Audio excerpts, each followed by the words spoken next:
Buenos días, mis hermanos. Que el Señor les bendiga. Nuevamente tenemos el privilegio de compartir la palabra del Señor. Damos gracias a Él por su misericordia. Y quiero saludarlos en forma especial a cada uno de ustedes, deseando de que estén fortalecidos y crecidos espiritualmente. Gracias le damos, Señor, porque el Señor ha estado protegiéndonos, cuidándonos, Señor, en este tiempo tan difícil de pandemia en nuestro país. Quiero saludar especialmente a mis hermanos que están en el sur, pidiendo también por sus vidas y por su salud, Dios mío. Vamos a orar. Padre, estamos en su presencia, Señor, con un corazón agradecido, Dios mío, por la misericordia y el amor con que nos trata. Queremos orar por todos los que están pasándolo mal en nuestro país, los que están enfermos, hospitalizados, aquellos que están sin trabajo, los que están pasando por problemas espirituales, los que están alejados, Señor, pidiendo por sus vidas, pidiendo para que usted sea eh, guiándolos, llevándolos por los caminos suyos, Señor. Oramos, Señor, por aquellos que están eh, de duelo, aquellos que han tenido familiares enfermos y que han fallecido también, Señor, para que una situación de tristeza, de tragedia, sirva para que ellos se acerquen a usted. Y Dios, pedimos en el nombre de Jesús por esta palabra que vamos a compartir, que sea una palabra guiada por usted, guiada por su Espíritu Santo, para que llegue a nuestros corazones y haga la obra que usted siempre está haciendo permanentemente en nuestras vidas. En el nombre de Cristo Jesús. Amén. Mis hermanos, tal como estábamos orando, mi preocupación nace de la situación que vive nuestro país.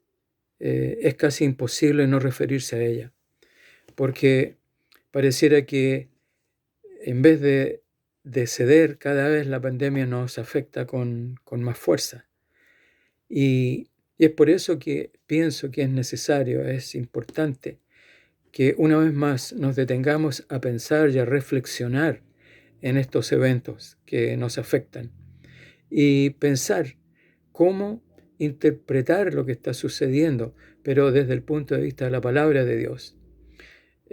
Porque sin duda que el hombre, el ser humano, la humanidad, está viendo la muerte más cerca que nunca. Y esa realidad, relacionarla con lo que dice la palabra. ¿Qué significa para el cristiano, para la iglesia, lo que estamos viviendo? Y creo que no es difícil identificar, porque la gente está falleciendo, está muriendo. Hay mucha gente que ha muerto. Yo compartí hace poco con el pastor Daniel y le decía de que diariamente están muriendo 200, 190, 150 personas, lo cual es una tragedia, en verdad, pero desde el punto de vista espiritual es una tragedia mayor, porque mucha de esa gente se va a- al infierno sin recibir a Cristo. Entonces, ¿cuál es la responsabilidad que nos queda a nosotros frente a esta situación? ¿Qué es lo que deberíamos hacer? Nuestra responsabilidad es predicar el Evangelio, especialmente ahora, viendo a un mundo que sufre y que también ha descubierto que la vida es frágil y que todo aquello que creía que le brindaba seguridad no es tal, porque ha fracasado. Entonces preguntémonos ahora, de manera personal, ¿qué tan interesado estoy yo como hijo de Dios de hablar de Cristo al mundo? Me siento con responsabilidad de evangelizar, sabiendo que para muchos hoy día puede ser el último día de vida. ¿Cómo estará de feliz Satanás, el diablo, nuestro enemigo, de ver cómo tanta gente muere sin Cristo? Puede ahora que la respuesta a esas preguntas nos lleve a dar razones. No me siento preparado, me cuesta evangelizar, hay otras personas que lo saben mejor que yo, o simplemente porque me da temor enfrentar a una persona desconocida y hablarle del Evangelio, porque pienso que no me va a escuchar Bueno, les quiero decir, mis hermanos, que muchos hemos experimentado algunas o todas esas emociones cuando nos han invitado a predicar. Pero es necesario hacer presente que hay una solución para eso. ¿Por qué digo esto? Porque la evangelización es un proceso misterioso que está en las manos de Dios solamente. Él es el que interviene con el poder de su Espíritu Santo. Y la gente se convierte no por causa de nosotros. ¿Por qué? Porque tengamos presente que los nuevos creyentes han sido escogidos por Dios porque Él sabe quiénes son los que van a responder positivamente a su llamado. Y porque Él sabe el día y la hora en que esto debe suceder. La Escritura nos enseña, como decía, que este misterio de cómo Dios obra en el mundo para salvar a los cristianos, para salvar a los escogidos, lo hace a través de innumerables testimonios, historias. En el texto que vamos a ocupar esta mañana, es un texto de la carta del apóstol Pablo, la segunda carta del apóstol Pablo a la iglesia de Corinto, capítulo 6, versos 1 y 2. Aquí Pablo está exhortando a los hermanos de Corinto a que no rechacen la gracia de Dios que les ofrece al recibir el mensaje de salvación. Y él les dice, así pues, nosotros como colaboradores suyos, os exhortamos también a que no recibáis en vano la gracia de Dios, porque él dice, en tiempo aceptable te he oído, y en día de salvación te he socorrido. He aquí ahora es el tiempo aceptable, he aquí ahora es el tiempo de salvación. Los corintios estaban siendo extraviados por las enseñanzas falsas de los falsos maestros, y estaban rechazando el Evangelio. Y Pablo enfatiza la urgencia de aceptar el mensaje y le dice que ahora es el tiempo propicio de Dios, hoy es el día de salvación. ¿Qué nos quiere decir Dios con esto? Dios nos dice en este pasaje que hay un tiempo de gracia que tiene Dios para el pecador, pero es un tiempo específico. Fíjense que en otra parte de la Escritura, en Isaías 5, de los versos 5 y 6, Dios hace una orden, da una orden, y dice, busquen al Señor mientras se deja encontrar, llámenlo mientras esté cercano.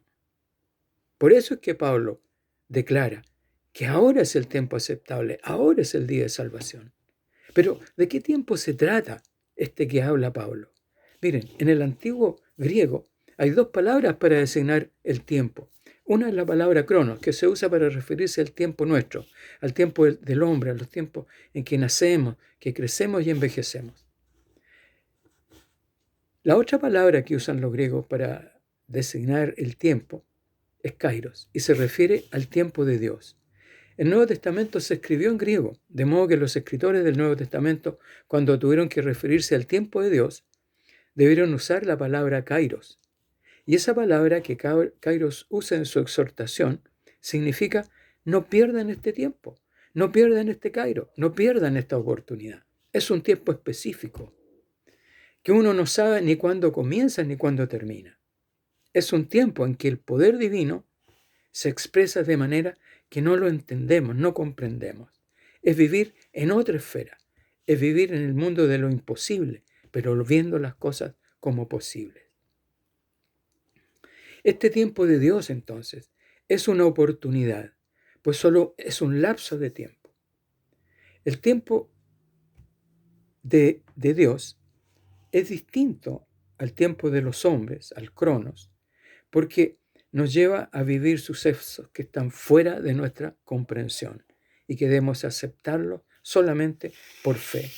Cuando entramos en el tiempo de Dios, todas las cosas terrenales se nos hacen pequeñas y sin valor a nuestro sentido, porque el tiempo de Dios, que es el tiempo de la fe, nos convierte en invencibles. Y lo que ayer era un gigante que nos tenía derrotados se convierte en una realidad que no imaginamos. La Biblia está llena de maravillosos relatos, de sucesos extraordinarios que han sucedido en el tiempo de Dios. Fíjense, en el libro de Josué, capítulo 10, durante la conquista de la tierra prometida, podemos leer que 5 reyes amorreos, enemigos de Israel, se unieron en contra de los israelitas comandados por Josué. Cuando se va a iniciar el combate, sucede este tiempo específico de Dios, el Kairos. Y Dios le ofrece a Josué una oportunidad diciéndole: no tengas temor de ellos, porque yo te los entregaré en tu mano, y ninguno de ellos prevalecerá contra ti. Josué 18. Y Josué obedece, y a pesar de que él y su ejército están agotados, comienzan a caminar a marcha forzada, casi a correr toda la noche para alcanzar al enemigo. Crece su fe, crecen sus fuerzas y atacan. Y en medio de la lucha, y mientras los reyes y la gente huían, Dios interviene enviando sobre el ejército amorreo una nube de granizos, granizos grandes como piedras que caen solo sobre los enemigos de Israel, muriendo muchos de aquellos. Pero como ya terminaba el día y se acababa la luz sin alcanzar la victoria, Josué se preocupa y hace una oración a Dios. Y en esta oración pide algo imposible, entre comillas. Miren la oración de Josué. Señor, que se detenga el sol en Gabaón y la luna en el valle de Jalón. Y el sol se detuvo y la luna se paró. Y esto duró hasta que la lucha terminó con la victoria de Israel. Y en el verso 14, la palabra dice: y no hubo día como aquel, ni antes ni después de él, habiendo atendido Jehová la voz de un hombre, porque Jehová peleaba por Israel. ¡Qué tremendo milagro! ¿Hay algo imposible a nuestra mente que pensar en algo semejante? ¿Hay algo más increíble a nuestra lógica encuadrada en el tiempo del hombre aquí en la tierra? Vemos claramente en esta historia que el tiempo de Dios es una oportunidad que debemos tomar exclusivamente por fe.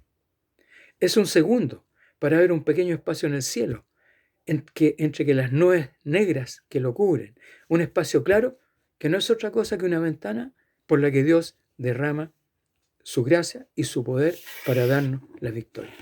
Ese es el Kairos de Dios.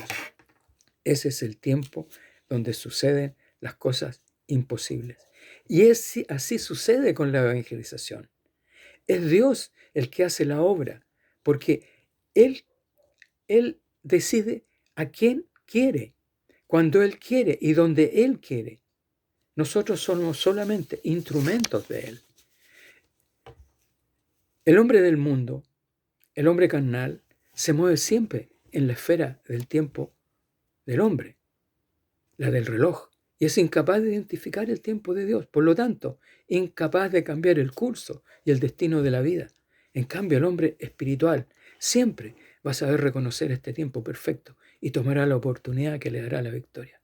Miren, Israel no supo identificar el tiempo de Dios para su futuro, y Lucas lo dejó consignado, y consignó las palabras de Jesús en esta triste realidad. Y dice lo siguiente: y cuando llegó cerca de la ciudad, al verla, lloró sobre ella, diciendo: oh, si tú también conocieses, al menos en este tu día, lo que es para tu paz. Mas ahora está encubierta tus ojos, porque vendrán días sobre ti, cuando tus enemigos te rodearán como vallado, y te sitiarán, y por todas partes te estrecharán, y te derribarán a tierra, y a tus hijos dentro de ti, y no dejarán piedra sobre piedra, por cuanto no conociste el tiempo de tu visitación. Lucas 19, 41 al 44. Otro evento similar, la historia de Felipe y el etíope, que se relata en el libro de los Hechos. Ese evento nos relata que Felipe, uno de los 7 diáconos de la naciente iglesia, supo reconocer el tiempo perfecto de Dios y entendió esa oportunidad. Y en Hechos 8:26 comienza este sorprendente relato. Felipe había llegado a Samaria huyendo de la persecución encabezada por Saulo y que había provocado la muerte de Esteban. Felipe empezó a predicar a Cristo, haciendo grandes prodigios, y la gente se convertía ante el poder de Dios. Pero es durante ese despertar espiritual en Samaria en que un ángel del Señor dirige a Felipe hacia un nuevo campo de trabajo. Miren, el hombre común no entendería, porque viendo que la predicación era un éxito, enviarlo a un lugar desierto para encontrarse con una persona, un etíope, no se comprendería. Es aquí el momento Kairos, ese momento especial, incomprensible y misterioso de las cosas del Espíritu.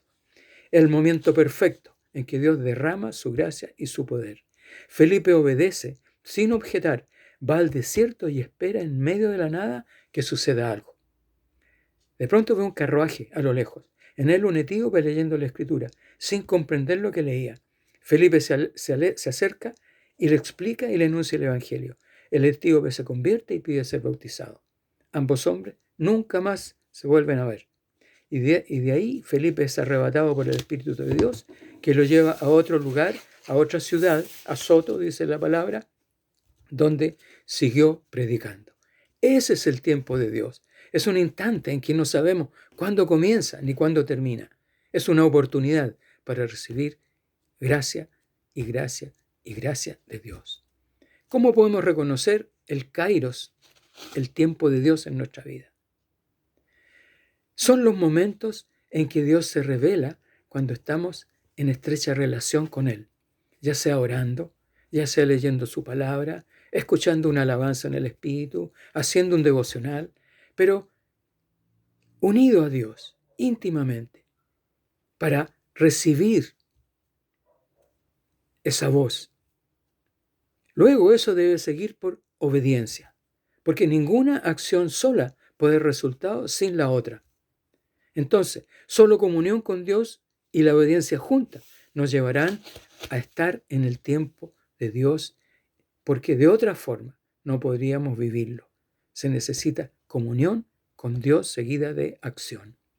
Miren, en Hechos 1 y 2, cuando en la iglesia naciente dice la palabra que todos estaban unánimes orando, pero también iban por todas partes predicando la palabra. Hechos 8:4. La iglesia entonces estaba orando, pero también actuando. El mundo de hoy también tiene un momento kairos, y es un tiempo de Dios en que toda la humanidad se encuentra sostenida, como que estuviera sobre una balanza.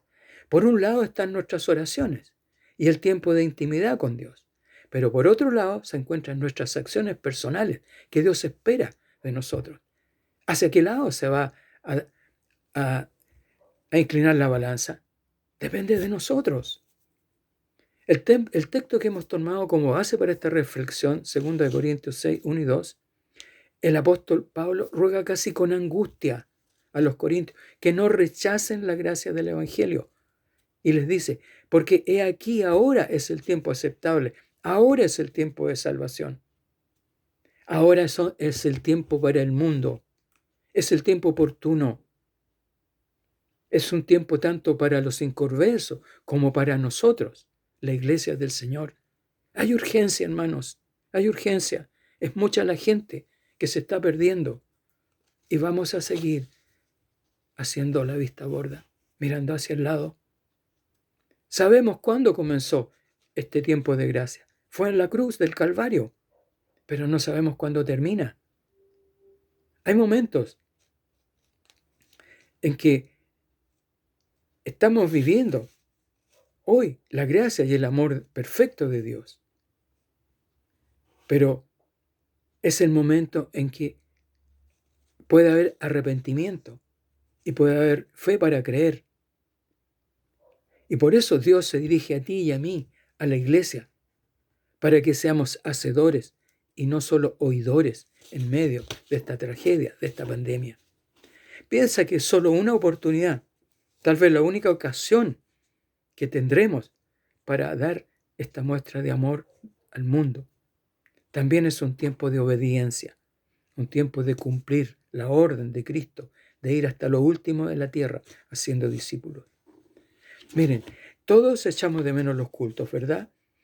Echamos de menos cuando cantábamos alabanzas que nos hacían brillar los ojos de emoción al recitar sus letras, verdades preciosas dadas por el Señor a la iglesia. Pero hoy, cuando ya no podemos reunirnos, cuando ni siquiera nos podemos ver, ¿qué fue de todas esas frases que cantábamos tan emocionados? ¿Son verdades en nuestros corazones hoy día? El mundo de hoy se ha hundido en un pozo profundo. Está enfermo del cuerpo y enfermo del alma. Y tenemos que ir a rescatarlo, porque ese mandato, el mandato de Dios no ha cesado. ¿A qué has sido llamado tú? ¿A bajar al pozo o has sido llamado a quedar fuera de él? Pero si estás fuera del pozo es porque debes sostener la cuerda con la que rescatarás a los perdidos. Sea que bajes o que sostengas la cuerda, deberás tener marcas en tus manos, hermano. Mírate las manos y busca en ellas las cicatrices. Míralas, por favor. ¿A cuántos has sacado del pozo? Si el Señor Jesús se hubiera hecho presente de forma visible esta mañana, domingo, ¿qué diría Él de tus manos? Míralas. ¿Qué costo ha tenido para ti la gran comisión del Señor Jesús? ¿A qué has renunciado? ¿Has comprendido que hoy Dios tiene abierta esa ventana en el cielo para derramar gracia y poder, gracia sobre el pecador que no ha creído y poder sobre ti, un siervo sin fuerzas, sin capacidades como somos todos, para que Dios nos use para su gloria? ¿Qué vamos a hacer con este Kairos, que puede cesar en unos minutos, sea que Él nos llame a su presencia o que Dios use a otros para sus propósitos y perdamos la bendición? Mira, hermano, escucha esta historia antigua que te voy a contar. Recuerdo esa noche. Llovía torrencialmente y hacía mucho frío. Era una de esas noches en que el viento arreciaba sobre los árboles y los techos. Se sentía que silbaba en la colina cercana, en medio de los pinos. A veces era tan fuerte que parecía que la cabaña no iba a resistir. Como no había luz eléctrica, me encontraba en medio de la penumbra, con una vela, cuya llama al moverse con el viento hacía danzar las sombras en las murallas. Me acompañaban nuestros 2 perros evangélicos, como les llamaba la gente cuando nos veía pasar con ellos en las visitaciones, Tarzán y Jerry. Ambos dormían plácidamente en un rincón. Ahora no se veían ni las manos. Mis pensamientos estaban concentrados en la lluvia que caía y en cómo encender la estufa con la leña mojada. De pronto, ambos perros se levantaron atentos. Alguien venía. Pronto sonaron los golpes en la puerta. Era Juan Pedro, que venía a pedir ayuda. Juan trabajaba en la salmonera. Nunca se había entregado al Señor, aun cuando no tenía problema que le visitáramos en su casa. Tenía 2 hijas con Selma, su esposa, y vivían en una casita de madera muy modesta, en la cima de una colina. Ellos necesitaban conversar acerca de algo muy extraño que estaba sucediendo en su casa y que les llenaba de temor. Me dijo algo de que ocurría con la ropa que no entendí con claridad. Partimos por la playa, con los 2 perros que nos siguieron. Caminamos penosamente, viento en contra por la arena, mientras la mar con violencia a cada golpe casi cubría la playa en su totalidad. No nos veíamos el uno al otro en medio de la espesa oscuridad. Solo la luz de nuestra linterna alumbraba débilmente el suelo. Pronto quedamos empapados hasta que llegamos a la cuesta que tan bien conocía y detestaba. Comenzamos a subir lentamente hasta llegar a la laja, donde fue imposible, inevitable, caer y quedar llenos de barro. Ya estábamos empapados por la lluvia y por dentro con la transpiración. Íbamos jadeando. Pronto divisamos en la cima la lucecita que nos decía que ya quedaba poco para llegar. En medio de los ladridos de perros entramos a la casa chorreando agua. Allí estaba Selma con sus hijas Nicole y Jennifer, en medio de la penumbra, alumbradas solos por la luz del fuego encendido, dando a la escena un aire de misterio. Entre mate y mate comenzaron a relatar lo que estaba sucediendo y que les daba tanto temor. Los días de lluvia, Selma colgaba la ropa mojada en una cuerda dentro de una pieza vacía que Juan había construido a modo de ampliación de la casa. La tarde de los hechos nos cuenta Selma que entró a la pieza y vio que la ropa colgada que estaba secándose comenzó a vibrar y a moverse sin que hubiera viento. Las ventanas estaban cerradas y tampoco ella las había tocado con las manos. Se llenó de temor, estaba sola y se puso a orar. Al día siguiente quiso sacar la ropa ya seca y nuevamente el mismo fenómeno. Ahora Juan Pedro vio lo mismo. También Bernardita fue testigo. Yo quedé desconcertado. ¿Qué era aquello? Entré a la pieza y nada sucedió. Todos sabemos de las brujerías, las maldiciones que son conocidas en la comunidad chilota. También sabíamos que muchos no nos querían para bien precisamente por ser evangélicos. Oramos pidiendo entendimiento de esta situación, pero sobre todo pedimos que no hubiera temor. Nos quedamos ya un poco más tranquilos después de ponernos en las manos del Señor. Y mi consejo fue poner alabanzas en la radio y oírlas durante todo el día, porque Dios habita en medio de la alabanza y pronto su presencia debería llenar la casa. Tuve que regresar y al mes volví de mi viaje regular a la isla y me enteré de la noticia. Juan Pedro había aceptado al Señor y ahora éramos hermanos en la fe. Aquel hombre había sido cambiado y ahora era nueva criatura en Cristo. ¿Qué había pasado? Una tarde que había llegado del trabajo, estaba solo en la casa. Había llegado cansado de la salmonera. Se tendió en un sillón y de pronto puso atención a la música que sonaba. Era una alabanza en la radio. Pronto la letra comenzó a llegar a su corazón. Su rostro se transformó. Un nudo en la garganta le impedía tragar y las lágrimas comenzaron poco a poco a rodar por sus mejillas. Una sensación de paz le invadió y se entregó a Cristo. Al conocer lo sucedido, alabamos al Señor, dándole toda la gloria por el milagro. Teníamos la certeza de que los ángeles hacían una fiesta en el cielo mientras subía hasta el trono de Dios el olor fragante de esta ofrenda viva de un nuevo creyente que tomaba el camino para seguir a Cristo. Ahora el hogar de Juan Pedro y Selma y sus hijas era de Cristo y ellos familia de Dios. ¿Y qué de la ropa que se movía? Nunca más se supo que sucediera algo semejante. Pero saben, hermanos, una cosa nos quedó clara. La evangelización es un misterio. Dios hace que su Espíritu Santo se mueva como Él quiere. Nadie debe pensar siquiera que no es competente para evangelizar, porque Dios es Él y solamente Él quien hace la obra. Nosotros somos simples mensajeros del Evangelio. Pero en esta escena que hemos compartido falta algo. Lo más valioso, faltan los obreros para continuar la obra. Se necesitan recursos humanos para suplir tanta necesidad que hay hoy día en el mundo. Y para ello no es necesario un gran currículum. No hay examen de admisión. No se piden avales. Solo se necesita amor y fidelidad por los perdidos. ¿Alguien de ustedes quiere ser parte de la historia que escribe el dedo de Dios en el mundo? Las inscripciones están abiertas. No cerremos los oídos al clamor de los que están sin Cristo. Dios te necesita y sabes, Él no hace excepción de personas. Ven tal como estás, Él te va a usar. Ponte a orar.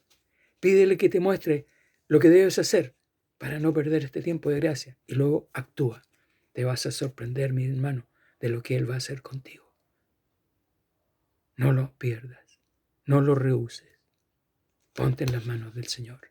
Y todo para la gloria de su nombre. Vamos a orar. Te alabamos, Señor. Gloria a tu nombre. Estamos en tus manos. Sabemos que tú puedes hacer grandes cosas, como lo que tú has hecho ya en los tiempos antiguos. Y hay una necesidad tremenda. Ayúdanos, Señor, a levantarnos, a perder el temor, la vergüenza. Pon palabras en nuestras bocas. Pon ese valor que tuvo Josué, cansado, agotado, y siguió para ver la victoria al final. Necesitamos levantarnos de donde nosotros estamos, vencer la epidemia, vencer la pandemia y el temor para llegar a los que están perdidos y necesitados. Te alabamos, Señor, porque sabemos que tú puedes hacer grandes cosas con nosotros. Bendícenos, Señor, bendice a nuestra iglesia, bendice a nuestro pastor, en el nombre de Jesús. Amén. Que Dios les bendiga, mis hermanos. Los quiero y los amo.